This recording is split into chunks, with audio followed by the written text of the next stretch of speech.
An evening in Knoxville, Tennessee. My gal was to be waiting for me at Knoxville City County Building. She called earlier to say she'd be finished about 8. It was a perfectly pleasant evening in the late of August, so she asked me to fetch her in my antique convertible. Susie was sitting with a lady officer on a sidewalk bench when I arrived. I pulled in front of the trolleys and waited a minute while she finished their conversation. Then the officer stood and with authority told me I could get in trouble for parking there. I hadn't been for long, so I was sure I was innocent. Her smirk let me know she was teasing, so I asked her for just a warning. We all chuckled. Susie thanked her for keeping her safe and occupied while she waited for me. I hadn't been long.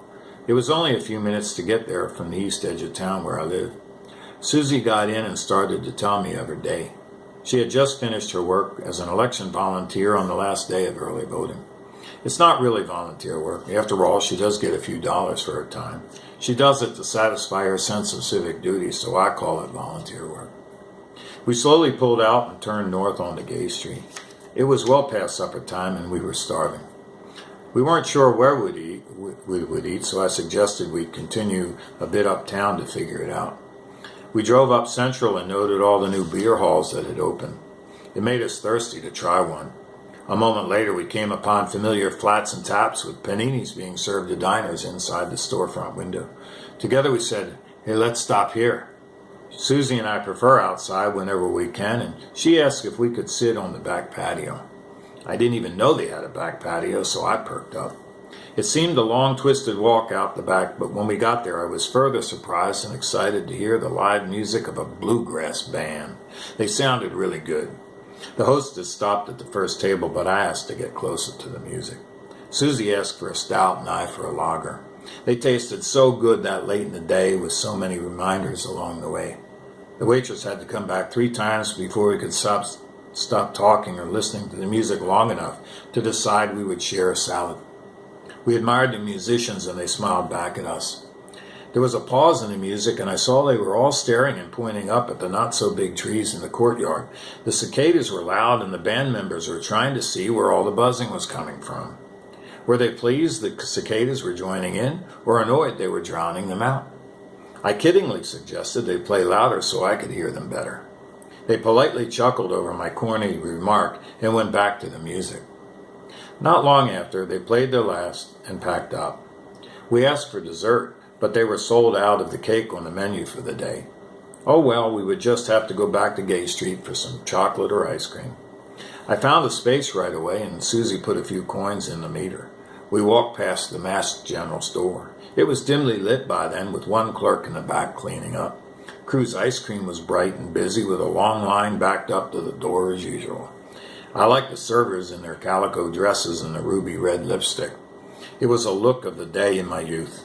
Babalo was still very busy with lots of sidewalk diners. Susie told me her youngest, Danny, was working at Mabel Lane's, so we ducked in there for a quick hello. He was downstairs tending bar. He's a rugged, handsome young man with the glow of being a new dad. We exchanged happy greetings and admired his surroundings and then let him get back to work. As we walked up the stairs, we were slowed by a clutch of girls lost in themselves, gabbing and grooving as they went. One turned to apologize for the delay. I said that was fine. I'm getting into your swing. Outside, we continued not a few steps when we heard more music. It was Jitterbug. It was coming from the next storefront with very tall windows. They were the old kind and slid up to take in the cooler evening air and let out the sound to draw us in. The musicians were in front and some young couples were dancing beyond them. Others were sitting around in more at back tables. And then I saw, a soda fountain. I looked up at the name to see it was Phoenix Pharmacy. It was new to me, but I had heard something about it. It had that old-fashioned charm I find irresistible. We hurried inside, and I was so happy to look upon 2 empty stools. I suggested we sit. We did, but I couldn't for long because the swing busters just wouldn't let my feet stay still. So I grabbed Susie's hand and led her to the small dance area and squeezed us in. There were lots of big smiles, and ours were among them as we danced and listened to the gal crooner singing and swaying and sending us back to a time a generation before ours. The crooner smiled more broadly and curled her hands as if to say, "Welcome, I'm so glad you joined in." A song or two later, the call of the soda fountain was too much and we returned to our stools. By then, our seats were blocked by two couples ordering takeout. They apologized and insisted we sit. The menu was so large. There were so many choices. But considering the nostalgia, I couldn't possibly have anything but a root beer float. Susie can't choose if it's only a buffet, so I suggested we start with just my order and share it. It took a few minutes to prepare, but that was okay. It could take all night. I was pleased with the popularity of the place and being surrounded with so much positive energy. When our float arrived, I asked for 1 spoon and 2 straws. We put our heads together and savored the first sips. I shaved a bit of the ice cream ball onto a spoon. I fed Susie a taste and then did the same for me. Oh my, that was heaven. We danced again. This time I saw couples outside looking in on us as we had done earlier. I think they might have been too shy to come in. They shouldn't have been. We can dance to the beat, but not any pattern.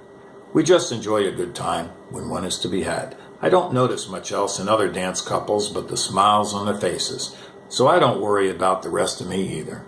As things wound down to the last song, I saw the band had a cigar box on the side with some business cards and a few dollars lying about. I thought I was too lucky to have so much fun for the price of an ice cream, so I laid in a 20. I wanted them to do well enough so I could enjoy this again sometime soon. When we left, the street was quiet except for a faint conversation and some footsteps. It was a little sad to step out onto the sidewalk and feel like the street had been tucked into bed. There were a few cars down a ways and only a scattering of people thinning out. There was such a restfulness in the late evening of downtown when things get slower and the warm glow of the streetlights seemed to say, "Good night, sleep tight." We walked to the car and slowly pulled away to savor the last moments of one of those evenings we'd never forget and wish for anyone forever.